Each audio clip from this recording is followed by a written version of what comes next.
second you decide on a goal, you can see it in your conscious mind. If you can see it in your mind, you've got it on an intellectual level. The second you turn it over to your emotional mind, that's the feeling side of you, you've got it there. Emotionally, you're involved with it. The only place you haven't got it is on the physical plane. And that is because a period of time must elapse before that idea will move into form. Okay? All seeds have a gestation or an incubation period. Now, we know what the gestation period is for most physical seeds. For spiritual seeds, and that's what an idea is, we don't know what the gestation period is. So we guess. So you can put a date, but understand you're guessing at the date. You don't know how long it's going to take to move into form. I've had to change my date 3 or 4 times, all right? I have missed a goal by a year. I'm missing it by more than a year right now. But that's what this goal card's for. Here, Andrews, you can have 2. Whoop. There you go. Now, what we're going to do, I'm going to flip through these slides quickly, and then I'm going to ask you to take each page 6 through 12. Not right now. After we go through the slides, and I want you to discuss each one of them. The 6 phases. The first phase is you've got to decide, who am I? See, it's you going for the goal. If you don't even know who you are, you're going to have trouble. And that's why most people have trouble. They've never even figured out who they are. They think they're their name, or they think they're their body. You're not your body. You've never heard anyone say, am hand. You've never heard anyone say, am leg. We say, my hand, my leg, my name, my body. Who am I? It's a good question. Where am I now? Where am I now? You're going to know where you're at right now. Next one, where am I going? These are basic questions. Think. 6 phases. Who am I? Where am I? Where am I going? These are so simple, hardly anybody has the answer to them. Then your critical choice. What is your critical choice? That's the target you're going to be shooting at. Then you've got to see that it can be done. How are we going to know it can be done? It's by gaining an understanding of the laws, a serious understanding of the laws. You will know it move into form. See, there's one thing that Sandy has going for her, Phil has going for him, Bob's got going for him, for me, is we don't wonder when we set a goal if it's going to happen. We know it's going to happen. How do we know? We know from past experience. You just do this for a little bit of time and you will know. You won't wonder whether it's going to happen. You know. Now, the people around you may not know. People around you may think you're a little strange. People around you may think that you're really, stretching it. I was going to Malaysia one time.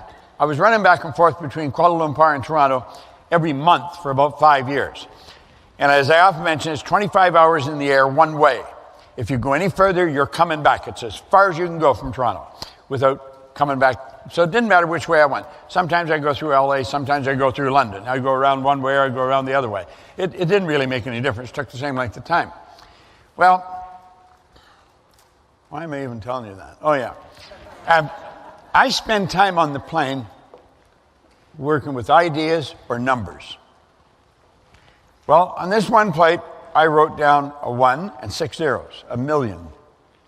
And I had earned $1 million a long time before, and I thought, what's so different about people that earn millions of dollars and people that think it's your fantasy? What is the difference? And it suddenly, I was playing for quite a while before it dawned on me. They don't just have one source of income. They have multiple sources of income. I didn't come up with multiple sources of income right away. I have many, a lot of sources. And I narrowed it down. We eventually called it MSIs, multiple sources of income. Well, then I thought of some other people that I knew that had earned that kind of money, that were in this business. And I thought of Mark Victor Hansen. And so I got into Kuala Lumpur, and I phoned Mark. I actually woke him up. And I got him excited. I said, why don't we run a program where we teach people how to earn $1 million by setting up multiple sources of income? God, he loved the idea. He later told me he couldn't go back to bed after that. Well, we did, and we called it the $1 Million Forum. And that's where the Chicken Soup for the Soul books came from.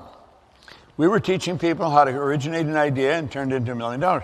Well, I remember he came to me and he said, we're going to write books. He said, you got lots of stories. Give me some stories. So we give him some stories.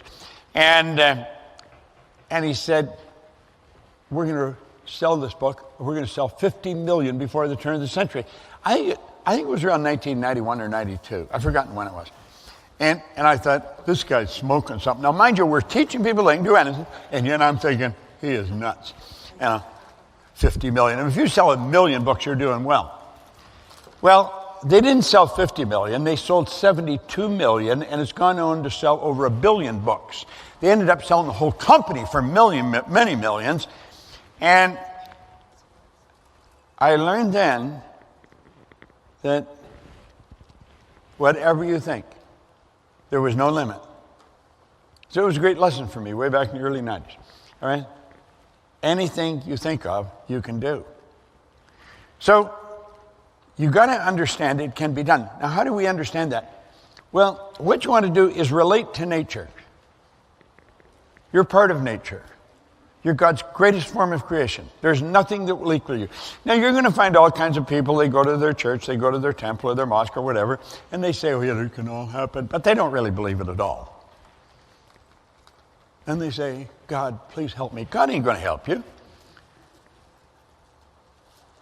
It's been written that God will feed every bird, but he doesn't put food in the nest. You got to do it. You've been given the tools to do it. So it's not good enough to get on your knees and make a noise. You got to understand. Prayer is the movement that takes place between spirit and form with and through us. All things are possible.